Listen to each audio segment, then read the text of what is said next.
This is Andi Purewal for ID Boxing. We are here in London. It is the press conference for Shields Marshall. With me, former WBO World Cruiserweight Champion Johnny Nelson. Johnny, as always, firstly, how's life? How are you doing? Life's good. It's been a busy couple of weeks. This week we're kicking off again. It was Liverpool last week. I think this week's an iconic show to have. I gather, I've heard now it's 15,000 tickets have gone for this show. I think this show is going to attract a newer audience as well, because now they can see the success of female boxing. I think it's such a great idea, and there's some wicked fights on there as well on the live stream, as well as the chief support. What do you feel the biggest benefit of a show like this will be, Johnny? You've just mentioned there's been around 15,000 tickets sold.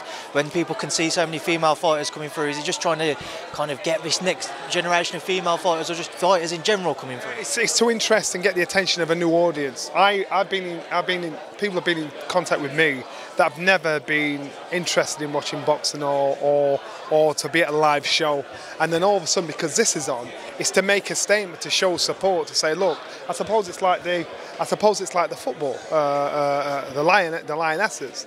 You know, you're watching, and all of a sudden the momentum's built up, the crowds are getting mad then, the success is ridiculous, and now it's just about the success, not about the X or the Y gene, it's about the success, how good they are. And I think Saturday night, we're going to see that, because as an ex-champion, I know there's some good fights on there. I know there's fights on there that you think, and I think when you look around, when you pan your cameras around the audience, and even put a microphone in front of them, ask them if they've ever been to a show before, ask them why they're there, ask them what it is that attracts them. And I'll tell you the same thing, it's to support women's boxing, to say, look, no matter what you say, you know, these girls can fight and fight for fun. The main event is headlined by obviously Clarissa and Savannah, a rivalry which stems back to those amateur days. Are you surprised, Johnny, that it's continued to grow, that rivalries continue to build, going back to their previous competitions? I'm not surprised, no. I think Clarissa's character is driven by ego, as well as talent, as well as a strong character. So the fact that there's one woman out there that's beat her in Savannah, Savannah's doing well as well. She's not falling by the wayside. There's a wrong she's got to put right as far as she's concerned. So this is something that has got to happen as far as she's concerned. So for Savannah, she's just proven it wasn't a fluke. You know, I know what I'm doing. Savannah's 31 years old, 30, and Clarissa's 27. They both had the same amount of fights. Clarissa's only knocked out 2 of her opponents. Savannah's knocked out 10. What does that tell you? I just think, and even now, looking around, the support that's here in this press room now, it's just, trust me, it's a new era. It's actually a really good feel. And I actually saw an interview with Coogan and Eddie the other day, and Eddie's not one of those guys that'll support and big up somebody else's card. And he said, you know, it's a good card, it's a good shout. It's something I would have done a few years ago. You know, so you know, all round, this is actually, that is something special. As a former fighter and somebody with that competitive edge, Johnny, do you feel that victory Savannah holds over Clarissa is something which irks her, which annoys or frustrates her? Without a doubt. And I think a loss to either fighter will have different consequences.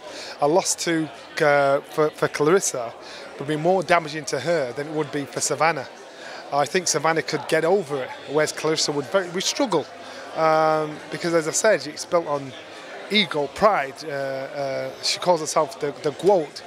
You know, so there's a lot at stake here, a lot on the line, and she's willing to say and do a lot of things because she knows if he's successful, it looks good. If she's not successful, she's going to be open to a lot of criticism. So again, I think there's different motivational factors for both fighters on this.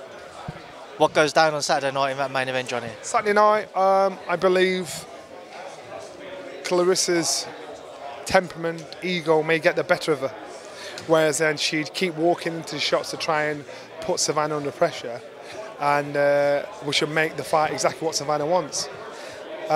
She's got to try and talk Savannah into having a tear-up, because that gives a man or a woman a chance that they shouldn't have. And in doing that, if it's a tear-up, then it makes the fight more equal for Clarissa. Savannah can box, she can punch, she can move. I know she spars with the likes of Hughie Fury, and he don't take it easy on her. So yeah, I'd side with Savannah on this one. I think Savannah top side of it. Michaela Mayer and Mayer-Baumgardner, another fight many are looking forward to. They've had kind of a back and forth this week. We saw I say awkward handshake, I wasn't there, but I'm sure Andy Scott will say it felt a little awkward. Just want to get your thoughts on their rivalry as well and what you're anticipating ahead of Saturday night. We saw come and upset the apple cart with Terry Harper. Mayer is saying this is her claim to fame. As far as you Brits are concerned, why are you giving her credit where she didn't think she should have? Angara can bang. She's not got an illustrious amateur pedigree, so she can be easily overlooked. And I get that, which is the worst mistake any fighter can do. Because when you overlook someone because you don't think they've got the pedigree, that's when you're surprised. And I think Mayer needs to make sure she gets ahead in the game, shows respect, be smart, boxes to the best of her ability, then expect success. If she thinks it's a done deal, it's an easy peasy, and it's all hype, then she's liable to walk into a shot. But that is, again, could steal the headlines on Saturday night. So we have that next generation of British female fighters on this card as well, Caroline, Lauren and Carrie. So I just want to get your thoughts on what you're hoping to see from them. And looking at kind of the past weekend in Liverpool, there were some criticisms for some of those fights. Obviously Fraser Clark's opponent, Adam Azim, for as great as he looked, his opponent had criticism. And in that main event, are you hoping that these ones will be staying? You've got to understand, when you're a talented fighter at the beginning of your career, we've seen it historically with Lennox Lewis, with Frank Bruno, XYZ. They're going to build fighters up to get them that professional experience. So therefore, they're going to get a few soft touches out there to sharpen the tools of the fighters. Fraser Clark's going through that at the moment. And that's unfortunate how it is. In regards to Liam, Liam was unfortunate because his fighter's character flaw came through in that fight. You can't blame anybody for that. And Saturday night, that might be the same because they are developing fighters, and the girls that are on the stream, on the undercard, are tomorrow's stars for another show like this. So you've got to nurture them, you've got to build them, you can't throw them in straight away. Fighting is not just about fighting, it's about the matchmaking as well. That's most important to a developer fighter. So there's going to be a stage where they're going to be criticised for the level of competition, but it'll get to the stage where the public will have had enough and said, right, you've got to put them in there, put them in deep because now you're taking a pee. And so just let them grow, let these fighters grow. At the same time, Johnny, with what you say there, how much do the fighters learn if they have opponents such as the ones we saw this past weekend where they just weren't belonging in the ring against? So what do you learn from that? You learn even the preparation in the dressing room, walking into the ring, the mindset. Because sometimes you think someone's easy and they become awkward and hard and hard to pin down and make you look bad. There's frustration there, so you've got to learn to deal with frustration. It's not just about learning to go in there and beat somebody up.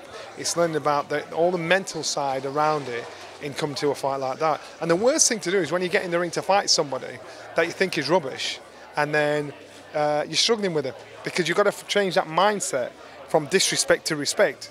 So there's always learning. Johnny, away from this card, get your thoughts on a couple of other topics. I'm sure everybody will ask you about the Tyson Fury Anthony Joshua potential fight taking place later this year. What are your thoughts on Tyson calling for that bout firstly? The buck stops now with the fighters. We've heard it out of the horse's mouth, both horses.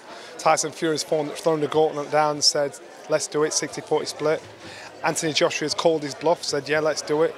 Now, with this fight doesn't happen, there's nobody to blame apart from the fighters because their team behind them works for them. Both fighters said, we are ready to do this, let's do this now.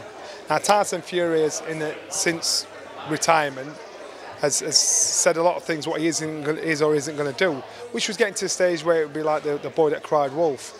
Now, this is that time. Now, for any reason, there should be no reason why this fight doesn't happen. December is the said date. The offer's been put there, the offer's been officially and agreed. So there is no reason why this fight doesn't happen. So therefore, if it doesn't happen, it falls at the feet of the fighter. But again, 3 days ago, Tyson Fury may have said, yeah, I want to fight again. 2 weeks ago, he didn't want to fight. 4 weeks ago, he did want to fight. 6 weeks ago, he didn't want to fight. So now it's going to get to a point where you're going to fall on your sword. I think if I was an advisor for Anthony Joshua, I wouldn't want him to take that fight because because of where his head's at the moment. But this might be the only fight that can motivate Anthony Joshua's mindset into getting in there. Fighting and giving it his all, because I think his last performance against Usyk would have been his best performance against Tyson Fury, and so let's just see. That's going to be kind of leading into my next question. Would you advise AJ to kind of step away from this fight and to take some time away from it? Because that was one of the talking points on the back of it. I'm quite sure that everybody around him don't want him to do that, but as I said, Tyson Fury might be the only fighter that can now motivate AJ to get in the mix, to say, yeah, I want this, I really want this. I suppose it's like Kell Brook and Amir Khan. Kell Brook's desire to train and to get himself in condition would have only been able to be reignited against Amir Khan. And against anybody else, you know, he's struggling because the fire had gone out. And I think now for AJ, at this moment in time, that fighter is Tyson Fury. How would you rate Anthony's chances against Tyson if that fight was to go ahead? Sorry? How would you rate Anthony's chances against Tyson if the fight was to go ahead? As I said, his last performance against Alexander Usyk, I think would have been his best performance against, a really good performance with his chances against Tyson Fury. But like it or not, Tyson Fury has proved he is the man to be beaten. So you've got to favour Tyson Fury. You've got to favour Tyson Fury, but that's just how it is. Canelo Golovkin next weekend, Johnny. I just want to get your thoughts on that as well. How do you see it going out? Good fight. These two, third time lucky. Golovkin, is he the force? Is he the force he once was? We don't know. We know what Canelo's capable of doing. Canelo's coming off a loss, but Canelo has proved that he is a formidable fighter. So I'd see how that one roll out, but I'd lean towards Canelo. Points or? Yes, on points. All right, perfect. Johnny, we'll leave that there and I'll leave you to enjoy the rest of your media duties. Thank you. All right, then, no problem. Cheers, Johnny. Thank you.